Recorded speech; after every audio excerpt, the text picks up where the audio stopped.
Okay, so this would be a web extra bonus material so that we can finally hear Pete speak in English and not struggle with the Spanish. I want to hear about his experiences in the labor community because he's had different jobs all of his life. I mean, every time we mention something, Pete says that I did this and I've worked at this.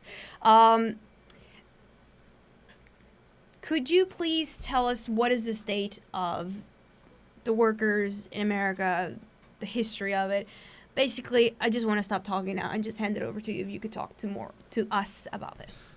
Okay, so first I want to say that one reason that I've tried to learn Spanish, and I think it's so important Yeah. for a North American person to try and learn Spanish, is that our workforce in the United States, the working class in the United States, is multilingual and especially Spanish speaking. And anyone who wants to build a strong union, who wants to learn about why the policies of the United States in countries like Venezuela or Nicaragua is bad for workers here, has to be able to talk to the workers who come here from those countries to understand the problems that they face so that we will understand that we have the same enemy. That when Trump talks about Americans and our interests as a people, it's one of his many lies.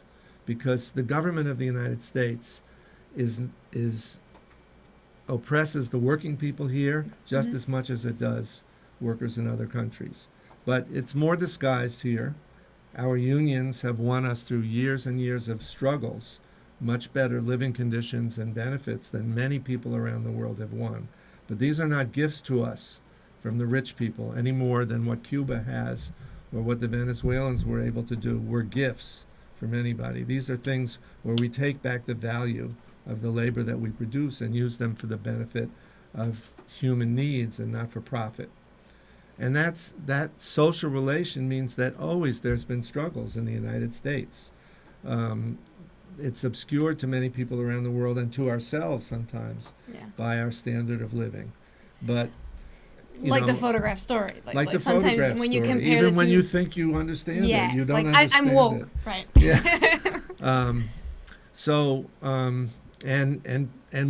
our history has been taken from us. People are not educated about the history of the class struggle in the United States. No. They don't know what Unless it took. they go to a prestigious, expensive university. No, if they go to a prestigious, expensive because university, they will be taught that. They'll be fed the exact opposite of the truth about that. But I think that it's what you're talking about, the whole class struggle thing. I think that's something that should be taught just mainstream. Everybody should have access to this. But why isn't it? Because it is a fact, and I know that the elites of the world know about this. Because they fight to basically not let us have access to these theories, not educate ourselves so that we can organize, and they come up with ingenious ways of just cutting down on any possible rights of the workers. Well, take Trump as an example. He recognizes much more than many of the liberal Democrats, like Hillary Clinton calling people deplorable, that working people in this country are angry, that the promises and hopes that they had about what the Obama administration would do didn't materialize for them. We have crises in this country with the opiates, with, they say we have great job figures but most of the jobs we have are very low paid. There's actually a lot of hidden unemployment because if you study the history of unemployment counts, they kept changing the way it's counted so that a lot of people if you gave up looking for a job because it was so hard, you're not counted anymore. Not counted anymore, yes. So Trump manipulates that discontent. Okay, so Trump went to the Wharton School of Business, but if he learned anything about unions there, it was to hate unions. If he learned anything about unions there, it's that you can use racism, you can use anti-immigrant feelings, that come from desperate people to weaken unions and benefit the system that defends the interests of profits over the interests of working people. Yeah, I just find that it's so unfortunate when you hear real workers stuck in a vicious cycle, the whole paycheck to paycheck scenario, and then they say, my parents, I used to vote Democrat, but I feel like the party is not watching out for my interests, so now I've turned Republican, but apparently Trump, with the tax cuts to the rich, Trump is not what he seemed. So I just sometimes worry that a person that is just stuck in poverty and has to work to eat, that person, when they just briefly look at what politics can do for them, it's just a very confusing scenario. You're left stumped, like clueless, like what am I supposed to do? Well, You know? it's capitalist politics. It's a two-party system. They couldn't do it if they only had one party in this country. If there was one party that said, you know, we defend the interests of the corporations. We don't care about the environment. We hate black people. We hate immigrants. We would figure out very quickly that we need a party that represents us. But to avoid that, they have two. And when those two parties And argue nobody with speaks each with other, that degree of honesty, of course. yeah, no, honesty is not in the game. No. But they argue not about what's good for working people. They argue about what's good for rich people. When they argue about tariffs against China, for example, they're arguing about, well, companies that make garments here in the United States and pay their employees $8 an hour can't compete with companies in China where they pay the workers $3 an hour. No, you can't. So give us a tariff so that it's more expensive for our competitors overseas to sell in this country. But the Chinese people need a job just as much as we do, right? We don't really benefit if they lose their jobs. And if they put a tariff, we're paying more for those products. So they have us choosing between alternatives, neither of which are good for us. And they have a wolf and they have a fox. And they can always put up somebody worse to make you vote for the fox. It's a very clever system.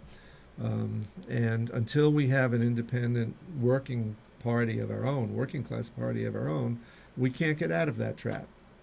So I think this is an important lesson. The more you study the history of the labor movement in the United States, the more you see that the Democratic Party has been the party of co-optation, of trying to limit strikes and do it with a human face. And what do you think about Republicans with their new facade of caring for the workers' Well, rights? Sometimes they sound like union leaders the way they brag about defending workers of America. Right? Well, Trump positions himself in that way, but if we look past the distractions of his administration, and Distractions, yeah. pornification of politics that is carried out under his administration, we see that his actual policies in no way benefit working people. Whatever he says to the contrary. Reducing restrictions on coal pollution, for example, is not going to bring jobs to coal miners. No. It just speeds the day when global warming and sea level change is going to create deeper and deeper social crises all around the world. He carries out these policies in our name, but not to our benefit. And this is one of the big questions that looms over politics, because there really isn't a clear alternative at this point, and so people are grasping for what they hope will be a lesser evil. Yeah. But the lesser evil only just keeps us tied down in a system of evil. Yeah, because it is a struggle when you're an average person. And first, you have to put the puzzle pieces together so you begin to understand what is the picture that's surrounding you.